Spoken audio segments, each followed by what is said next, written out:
మనతో పాటు హీరో కార్తీ ఉన్నారు. ఆయన్ని అడిగి తెలుసుకుందాం. First of all congratulations for the blockbuster movie Satyam Sundaram. బావబామర్దులు ఇద్దరు కూడా ఎలా అసలు బావబామర్దులు అనేది డైరెక్ట్ రిలేషన్ కూడా కాదు, అది friend, almost distinct friendly relationship మామూలుగా. అంటే ఈ స్టోరీ బేసిక్గా మీకు ఎందుకు నచ్చింది, ఏ పాయింట్ ఆఫ్ వ్యూలో నచ్చింది? నేను కే విశ్వనాథ్ గారు ఫ్యాన్ అండి. కే విశ్వనాథ్ గారు సాగర సంఘం కానీ శంకరాభరణం కానీ అలాంటి సినిమాలు చూసేటప్పుడు ఆ సినిమాలో వస్తున్న క్యారెక్టర్స్ చూస్తే మనకు దగ్గర ఉన్న క్యారెక్టర్స్గా అనిపిస్తుంది. అంత బ్యూటిఫుల్ కాన్వర్సేషన్స్ ఉంటాయి, సీన్స్ అంత బ్యూటిఫుల్గా ఉంటుంది. అలాంటి సినిమాలో మనకు దొరకదా అని నాకు ఒక బాధ ఉంటుంది ఎప్పుడు. ఈ కథ విన్నప్పుడు అది ఒక నావల్గా మనకి ఇచ్చారు. నేను చదివినప్పుడు అలా అనిపించింది.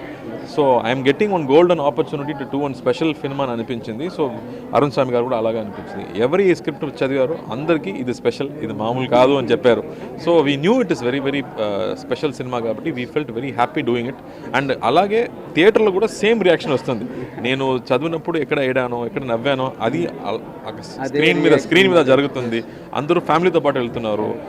ఒకసారి ఒంటరిగా చూస్తేనే ఫ్యామిలీకి తీసుకెళ్ళిపోతున్నారు. So it's very very special. ఊపిరిలో ఎలా జరిగిందో మళ్ళీ ఎలా జరుగుతుంది. నేను మీ సినిమాలో యాక్చువల్గా నా పేరు శివ, తర్వాత శకునికి ఐఎమ్ బిగ్ ఫ్యాన్, మామూలు ఫ్యాన్ కాదు.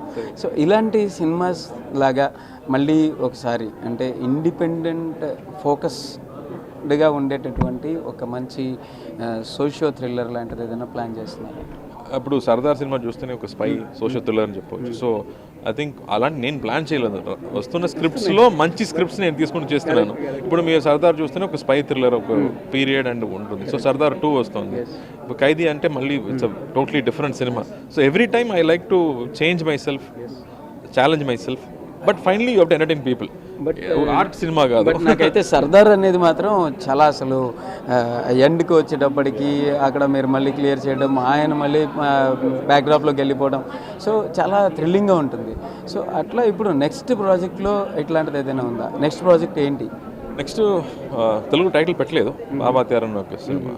అది ఒక ఫ్యాంటసీ సినిమా చెప్పవచ్చు. But it's got action, comedy, పర్ఫార్మెన్స్కి ఎక్కువ స్కోప్ ఉన్న ఒక ఫిల్మ్ అది. So that is different. Next Karthi అంటేనే సహజంగా కామెడీ అన్ని మిక్సర్ ఉంటుంది. బేసిక్గా మీరు మీ వాయిస్లో, మీ తెలుగు వాయిస్లో అది బాగా కనబడుతుంది చాలా క్లియర్గా. మీరు మాట్లాడుతుంటేనే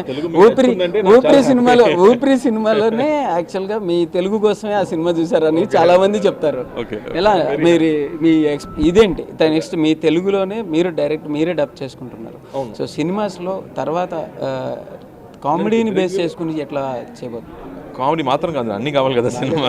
కామెడీ ఉంటేనే నాకు నచ్చుతుంది. మామూలు కామెడీ ఉంటే నాకు ఇంకా ఇష్టం. బట్ ఐ థింక్ కథ వింటున్నాను, ప్రశాంత్ వర్మ ఒక స్క్రిప్ట్ చెప్పాడు, నాకు నచ్చింది. So I'm constantly listening. So అది ఎప్పుడు జరుగుతుందో అది అప్పుడు జరుగుతాయి. సీరియస్ హీరో కంటే కామెడీ హీరోగా కార్తీక్ రెండు మిక్స్ చేస్తే లైఫ్లో కామెడీ కావాలండి.